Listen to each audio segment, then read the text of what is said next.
สุขสบายดีท่านผู้ชมทุกท่านเนาะก็สบายดีท่านผู้ชมที่เข้ามาเบิ่ง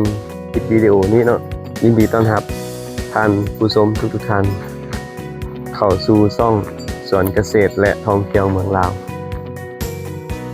มื้อนี้พาท่านผู้ชมมาเบิ่งฟาร์มงัวเนาะที่สวนตุพอเพิ่นได้เฮ็ดอยู่ในสถานที่แห่งนี้เนาะก็เนื้อที่ประมาณ3 เฮกตาร์เนาะก็ได้เป็นครั้งงัวกันที่ว่าปล่อยงัวเข้ามาเป็นครั้งเลี้ยงปล่อยอยู่นี่เลยช่วงนี้เป็นช่วงยามฝนเนาะฤดูฝนมันก็สิมีหญ้าหลาย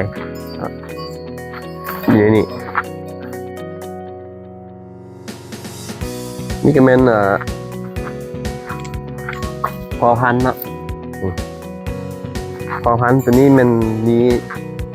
มีคนมาให้20 ล้านแล้วเนาะแต่ว่าเพิ่นก็บ่ขายตัวเพิ่นก็บ่ขายเพราะว่านี่เป็นพันธุ์งามอีหลีเนาะ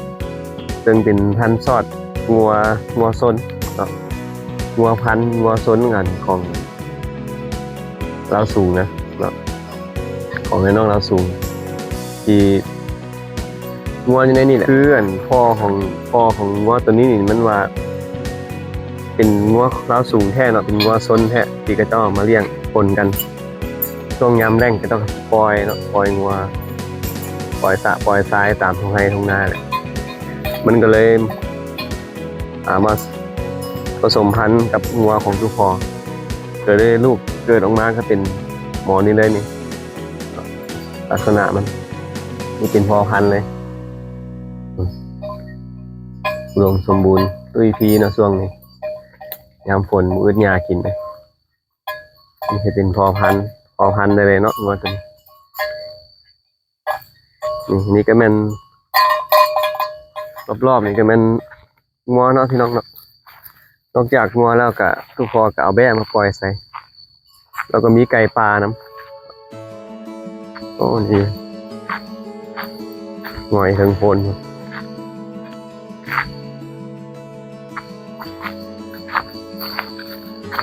นี่ไก่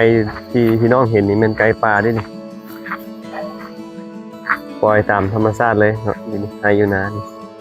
ปล่อยสิเลยบ่ได้เกลือมันก็จะกินตักแตนแมงไม้อยู่นี่ยามกลางคืนมันก็สิมานอนอยู่เถียงนานี่เถียงนี้บ่ได้เฮ็ดไว้สำหรับคนนะพี่น้องเฮ็ดไว้สำหรับแบ่เนาะแบ่กับงัวเป็นเถียงแบ่เถียงงัวเถียงไก่ปลาเนาะนี่ก็สิดังไฟให้มัน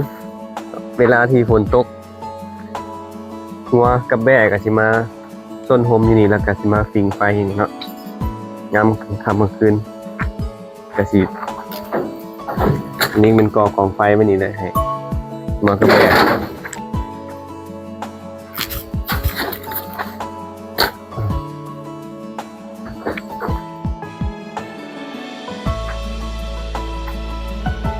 แม่นี่ก็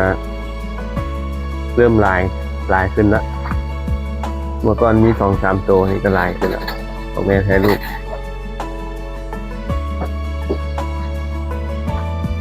จะพาพี่น้องเบิ่งไก่ปลานี่ก็เป็นเนื้อที่หอมๆเนาะในฟาร์มแห่งนี้ก็ทุกพอเพิ่นก็สิให้รถจกมาจกคลองเนาะอ้อมเนื้อที่นี่อู้แหละสุดหัวพุ่นแหละอ้อมเลยฝั่งนี้ก็เป็นคลองไปจังซี่ซึ่งสามารถปล่อยปลาได้เนาะปลาแล้วก็มีปลาธรรมชาตินำปลาดุกปลาคอปลาเค็งปลาขาวเนาะปลาธรรมชาติแล้วก็ปล่อยปลานิล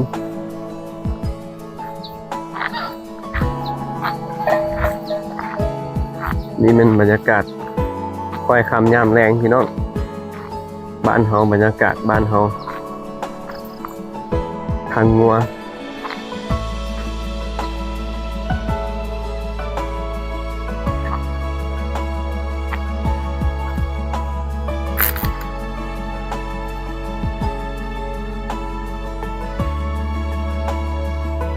บ่เสียหายพี่น้องถ้าเฮามีดินแล้วเฮามีแผนมาคิดบ่ออกว่าอยากสิเฮ็ดหยังนะเนาะยังบ่มีแผนพุ่นเนาะยังคิดบ่ออกว่าสิเฮ็ดหยังดีถ้าเฮามีดินแล้วมีสถานที่แล้ว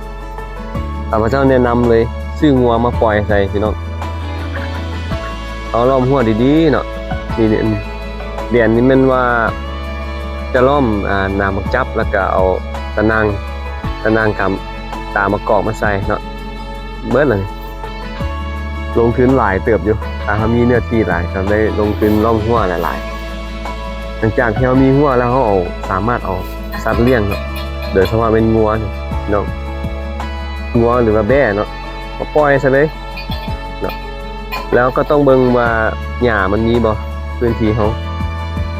ถ้าบ่มีเขาก็อาจจะสิคั่นล็อก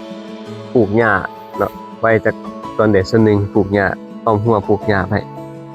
และปล่อยให้หญ้ามันขึ้นเราสามารถตัดให้งัวกินบ่หรือว่าเขาสามารถให้งัวเข้าไปถ้ามันเป็นหญ้าที่แบบบางชนิดนี้บ่ตัดบ่ได้ก็ปล่อยให้มันเข้าไปบางชนิดก็ตัดให้มันกินเนาะแต่ข้าพเจ้าแนะนำให้ปลูกหญ้าแบบ2ชนิด2ล็อกเนาะบ่ต้องปลูกแบบเดียวกันเพราะว่าบางชนิดก็อาศัยตัดให้มันกินบางชนิดก็ปล่อยเขาเลยเนาะซึ่งคันแม่นว่าตัดบ่ทันก็ปล่อยเขาเนาะแบบเฮ็ดแบบซี่นี่มันจะมีหญ้าเพียงพอสำหรับงัวเนาะในเบื้องต้นในปีต่อมาครับพระเจ้าจะปลูกหญ้าบ่อนี้ล็อกนี้เหมาะสามารถดูดเอาน้ำหรือว่าเปล่งเอาน้ำจากห้องนี้เนาะห้องนี้มันมีน้ำตลอดแรงตลอดฝนเพราะว่ามันเลิก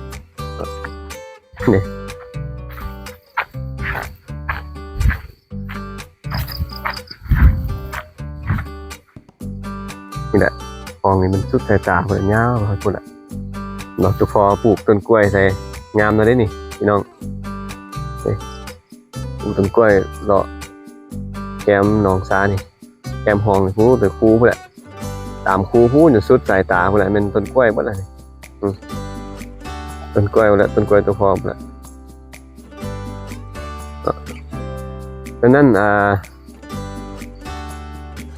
บริเวณนี้แม่นว่าปีต่อมานี่แม่นว่าจะปลูกหญ้าเนาะปลูกหญ้าซึ่งว่าจะปลูกปีนี้เนี่ยมันบ่ทันพี่น้องหลายสิ่งหลายอย่างโหดเนาะบ่ทันเรื่องทุกพ่อกับเรื่องเฮ็ดไร่เฮ็ดนาเนี่ยในช่วงนี้มันก็บ่ทันก็เลยมาบ่ได้ปลูกแต่ว่าปีต่อมานี่มันสิเริ่มปลูกเนาะช่วงยามแล้งนะดินบ่ลมเนาะเริ่มปลูกมันปลูกยามนี้ก็ได้อยู่ช่วงนี้ก็ได้อยู่แต่ว่ามันฝนตกหลายก็บ่ดีเนาะเวลาเขาปลูกหญ้ามันจะเฮ็ดให้หึมแล้วก็เฮ็ดให้หญ้าตายนี่มันข้าพเจ้ากำลังแนะนำว่าถ้าท่านผู้ชมมีดินเนาะที่เป็นดินต่อวางและบ่ยังคิดบ่ออกว่าเฮ็ดหยังดีนะข้าพเจ้าแนะนำเลยเนาะซื้องัวมาไว้พี่น้องตัวนึงออกงัวนี่มันออกลูกปีละโตเนาะสมมุติว่าถ้าเฮามีงัว5โตนี่นะงัวแม่4งัวผู้ตัวนึงสมมุติว่าปีนึงเฮาสิได้งัว4โตแม่นบ่แต่สมมุติว่าเฮาเอามาเพิ่มมีงัว10โตตัวแม่10โตสมมุติว่าปีต่อไปหรือปีต่อไปถ้ามีงัว10โตปีต่อไปอีกเขาสิได้ลูกอีก10โตเนาะซึ่งถ้าเฮามันสะสมไปเรื่อยๆนะเนาะมันคือกับเฮามีคำนี่แหละหันมาเฮามีเลี้ยงงัวมีงัวไว้ในคลังเฮาตามกับเฮามีคำพี่น้องอยู่ในเฮาเลยเนาะถ้าเฮาล้อมหัวดีๆก็เฮาบ่มีผู้ใดสามารถเข้ามาหลักมานี่เฮาได้ก็เป็นการดีนะเฮาล้อมหัวดีๆเด้เฮาก็สะสมไว้นี่แหละพี่น้องขายออกเป็นสุดบาทเดียวนี่โอ้ได้เงินหลายเนาะเพราะว่าเฮาบ่ได้เกลือบ่ได้หยังมันเด้งัวนี่นะให้มันกินหญ้าตามธรรมชาติเนาะเพียงแต่อาศัยเวลาไป เป็นปีซื่อมันจะใหญ่เนาะ2 ปีนี่มันใหญ่ละ2 หา 3 ปีนี่มันใหญ่ตัวบักใหญ่ละเป็นขายละเนาะอันนี้สิ่งที่ข้าพเจ้าแนะนำเนาะถ้าท่านผู้ชมท่านใดมีความคิดต่างกันคอมเมนต์เข้ามาได้เนาะเราอาจจะซื้องัวซื้อแบ่มาใส่มาไว้เนาะในดินเขาผ่านไป3 ปีนี่ครับพระเจ้า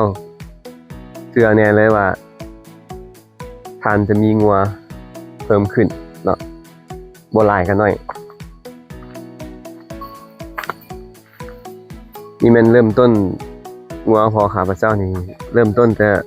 3-4 ตัวนึงนะเนาะอันนี้ก็สะสมมาเรื่อยๆขายออกแน่ได้พี่น้องขายออกปีละ10 กว่าตัวได้เนาะอันบ่ขายออกแห่งสิหลายกว่านี้พอแก้ไขเวลาฉุกเฉินเวลาจำเป็นต้องการเงินด่วนกับพอแก้ไขได้เนาะขายยกสุดละ10 ตัว20 ตัวสมมุติว่าจะพาพี่น้องเบิ่งเนื้อที่อ้อมหอบเนาะในฟังงัวแห่งนี้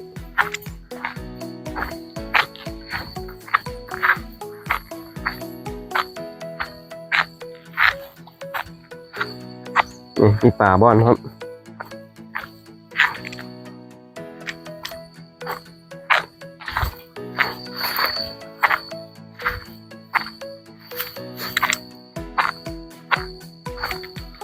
นี่ก็แม่นบอนที่เอาเฟืองมาไว้เนาะช่วงฤดูเกี่ยวข้าวจะมีเฟืองจะขนเฟืองมาไว้บนนี้สำหรับให้งัวเนาะช่วงแล้งนะยามแล้งแต่ว่ายามฝนนี่บ่จำเป็นต้องเอาเฟืองมาใส่ละเพราะมันมีหญ้าตายว่ายามแล้งนี่มันเวลาเอาเกี่ยวข้าวเกี่ยวน้ำละสามารถเอาเฟืองมาไว้นี่ให้งัวเนาะกินไว้สำหรับเวลาที่มันบ่อิ่มนะสามารถให้มันกินมันจะจองกินอยู่นี่แหละนี่มันเนื้อที่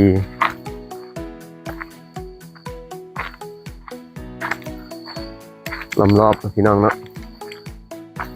นี่แหละธรรมชาติบ้านเฮาใช้ชีวิตอยู่ในเมืองก็อีกแบบหนึ่งมาอยู่บ้านนอกก็อีกแบบหนึ่งพี่น้องสัมผัสบรรยากาศธรรมชาติอีกแบบหนึ่งก็รู้สึกสดชื่น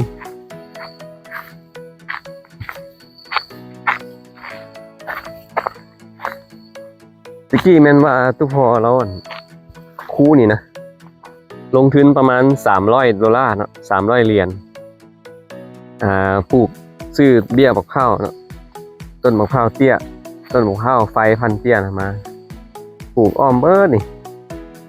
อ้อมเบิดละตุพอเห็ดหัวใส่เนาะแต่ว่าหัวหันบ่ได้มาตรฐานเนาะและงัวก็เลยเข้ามากินมื้อเล็กมื้อน้อยละเบิดเอาซื่อสูญเสียเงินไปซื่อเนาะว่าคนเดียวบ่มีไผเฮ็ดซอยเพิ่นเด้เพิ่นก็เลยเอาไม้เริ่มต้นใหม่เพิ่นว่าไปซื้อต้นกล้วยมาบัดนี้ต้นมะพร้าวมันแพงโพดเอาต้นกล้วยซะเพิ่นว่าเนาะอันนี้แซวซื่อเด้อนี่มันต้นกล้วยเนาะที่เพิ่นซื้อมาใหม่มาปลูกใหม่โอ้นี่มันต้นมันนี่บ่แม่นมันที่เขาเจ้าปลูกขายเฮ็ดเป็นหัวอาหารเด้บ่แม่นมันแข็งแต่อันนี้เป็นมันพื้นบ้านเนาะมันนี่แม่นว่าสามารถกินยอดมันได้แล้วก็กินหัวมันได้เนาะมีมันพื้นบ้านนี่เด้ต้นกล้วยนี่เพิ่นสิแดดมันฮอดนี้แล้วก็โค้งพุ่นล่ะโค้งไปทางพูนโค้งไปสุดแดนพุ่นแล้วก็โค้งมาสิอู้หลายเด้หลาย400-500 ต้นเหมือนพุ่นฮอดพุ่นล่ะสุดพุ่นสุดแดดนั่นมันต้นกล้วยเบิดเนาะ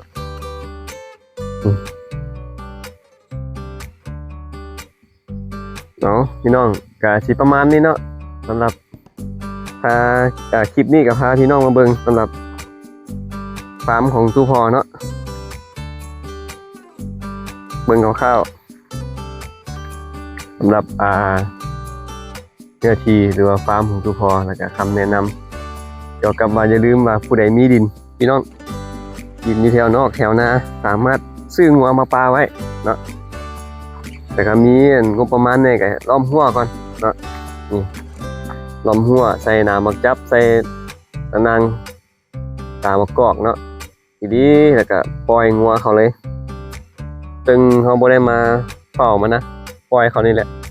ประตูเด้ประตูก็ใส่กระแจเนาะอุ้ยผู้ใดเข้าได้แต่ว่าคนสิปีนก็ปีนเข้าได้อยู่เนาะแต่ว่าเขาก็มาเบิ่งเนาะมือละเทื่อ2 เทื่อกลางเว้นนะส่วนหลายก็มีคนรักของกันดอกถ้ามันเป็นเป็นสัตว์ใหญ่เนาะเป็นงัวเป็นควายเป็นสิมีคนมารักเนาะเพื่อป้องกันไล่เขาก็เฮ็ดห้วยและเพื่อป้องกันเขาเองบ่ให้งัวของเขาออกไปโอเคเดี๋ยวสิขอตัวลาไปก่อนพี่น้องสำหรับคลิปนี้พบกันใหม่ในคลิปหน้าเนาะอย่าลืมกดไลค์กดแชร์กดติดตามกดถูกใจกดกระดิ่งแจ้งเตือนเด้อพี่น้องค่ะพี่น้องมักการเกษตรแบบนี้จะอัพลงให้พี่น้องเบิ่งเรื่อยๆเนาะพบกันใหม่ไปละบ๊ายบาย